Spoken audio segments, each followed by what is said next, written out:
సలాకి ఎర్రగా కాల్చి ఈపుల వాతలు పెట్టుర్రి.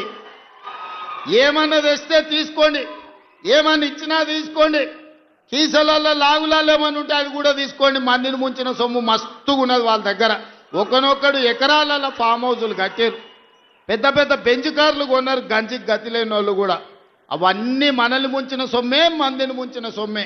టీఆర్ఎస్ వాడు వచ్చి ఏమి ఇచ్చినా తీసుకోండి, చెయ్యాల్సిన లగ్గం చెయ్యండి.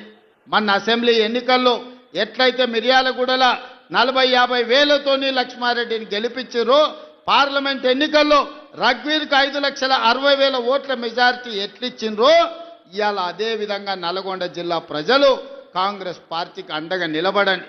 ఇవాళ మిత్రులారా, మనం అధికారంలోకి వచ్చిన ఈ 2 ఏళ్లలో 70,000 ప్రభుత్వ ఉద్యోగాలు ఇచ్చినాం, రైతు రుణమాఫీ చేసినాం, రైతు భరోసా కార్యక్రమాన్ని అమలు చేసినాం, 4